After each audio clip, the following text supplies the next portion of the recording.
that they are obstacles to the achievement of our vision. Why? Because Allah already has warned us that if we want success, ونفس وما سواها ونفس وما سواها فألهمها فجورها وتقواها قد أفلح من زكاها وقد خاب من دساها. Allah says that He has put a faculty within you. You as a human being, you have several dimensions of you. You have your intellectual or your cognitive dimension, and you have your physical dimension, then also you have your spiritual dimension. For the sake of irada, to let you understand it, illustrate this one in your mind. The fourth circle, the core first one is what we call the heart, the circle. And then the second circle is also your soul. In between your soul is your heart. When the ruh of Allah Azza wa Jal got to rest, it got situated into the heart, and that was the first organ that started working. From the heart, it got disseminated to other parts of the body, and that's what we call the nerves. So the nerves surrounds what? The heart, which is our core. Then after the nerves, we have another thing that surrounds it, which is what? The mind. So our mind and our brain also contains what? The nerves, and it contains the ruh, which is our heart. Then on top of the mind, what contains everything is the body. So these four things, before the body will do something, there should be different and varied sources of instructions, either from the heart alone. When the instruction is coming from the heart alone, we have a different concept for it. When it is coming from the soul alone, we have a different concept for it. And when it is coming from the mind alone, we have a different concept for it. But then, to understand irada very well, irada is when the heart agrees with the mind and they convince the soul, and they all come together to produce energy for the body to get up and act. This is what we call what? Irada. Whatever is within our environment, if there is any change, Allah has given us sense organs to pick this particular change, which we call the channels of perception. It gets within us. Allah has created things that we call filters that actually alters our understanding of the change within what? The environment. A change, a command, a stimulus, an urge, a trigger has come within the environment. That channel, call the girl, touch the girl, take the food, do this, do that. Will you do or you won't do? When the sense organs take them inside, first of all, those changes, the thing that you have seen or heard or done, will come to what we call filters, something to sieve them. ختم الله على قلوبهم وعلى سمعهم وعلى أبصارهم غشاوة ولهم عذاب عظيم. So here Allah calls it the rishawa. There's a covering around your mind and around your heart. So whatever comes from outside, you are not understanding it well. It passes that one, then the mind takes over. When the mind takes over, it will give an interpretation to whatever is happening within the environment. Okay, this is the girl, this is the alcohol, this is the this. So you now have a concluding what? This thing. Then the mind will now decide what to do with the heart. It will send it. NLP doesn't know the soul. So it is said it will send it to what? The heart. So they say from the mind, it goes to what? The heart, so that the feeling that is associated with those particular ideas will now be processed and converted into emotion to come to the level of what? Desire. When this level of desire, the decision of the heart, is agreed by what? The mind, then energy is produced for the body to act, and that energy is what we will call willpower. But to simplify it, Imam Ghazali says that whatever happens within the environment, there should be a production of knowledge within us. So whatever happens between us, finally, before we do something, next before action is what? Irada. So irada is something that, number one, we should know how to produce the irada.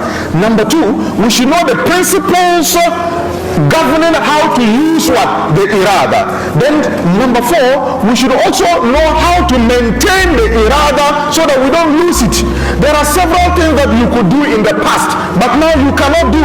You have that willpower to recite Quran, maybe once in a week you could finish, or once in a month you could finish, but now it's from Ramadan to Ramadan. You could get up for tahajjud, but you have lost it. You could do more azkar, but you have lost it. So irada, when it is not maintained well, you can lose it.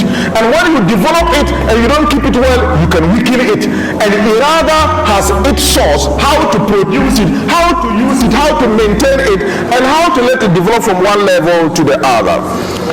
Looking at the development of irada, any age at all, irada can be developed.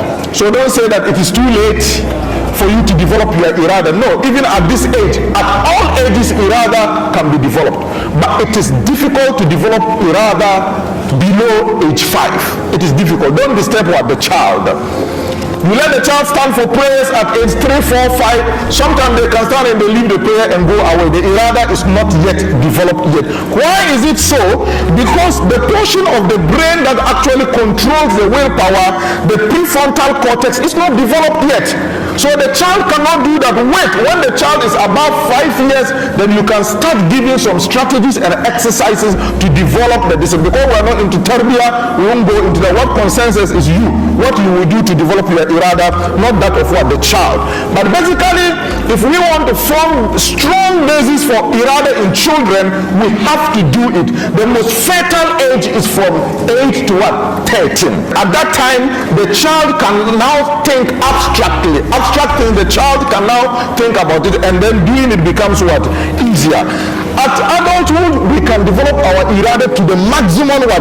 Level, but when we get old, our irada can weaken and deteriorate again if we are not mindful of what? Certain things. Irada has certain features that whatever irada you have to be aware of those particular features so that you can maximally use the already existing irada that you have, and then you can build upon whatever you have. I'll mention 4 of them. Now, irada has what we call ego depletion. Now, psychologists tell us that when you wake up with a stock of irada within you, a stock of what? Willpower within you. And within the day, depending on the number of decisions that you make, this particular willpower will get weak. And getting to the latter part of the day, you get what we call ego depletion. You find it difficult to give correct what? Decisions. Now, this is what psychologists have said. But you look at the sunnah of Rasul sallallahu alaihi wasallam, that is how come just after Isha, Rasul sallallahu alaihi wasallam won't want to what? Sleep. He doesn't want to do anything after what? Isha. Because at that time your irada is weak. You can be plunged into pornography. You can be plunged into masturbation. You can be plunged into fornication. And then if you look at the rate of crimes in the evening, it's high.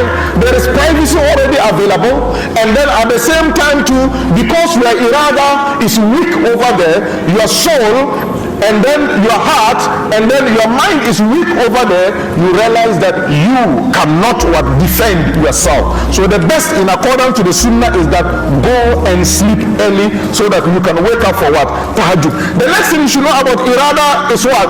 Irada actually get weaker when you use it. It has a limit. For everybody, you have it's like muscles. Is that okay? The more you do it, in fact, many of the books you read on irada or willpower, the first thing they liken it to is like muscles. The more you use it, then the more the muscles will become what? Muscular. At a particular time, when you put more pressure on it, the muscle will now deteriorate. So you don't put more. I will do this in Ramadan, this, and you count them theoretical. Because practically you cannot do them. But know your strength. Before Ramadan, know your strength. Know the strength of your irada. So that you're only going to build upon it, but not to struggle and say you are doing what? Everything. And there are several researches that have been conducted on this one concerning, and inshallah in our lectures we'll be saying those researches one by one. But then the second point is that know that everybody's irada has its own specifically individual what? Limit. So therefore, some leaders, if you watch them very well, I'll give you 2 examples. One a non-Muslim and then one also a Muslim. Go and check Obama. when he was president, always and always we see him in the same attire, the same dressing for the same day.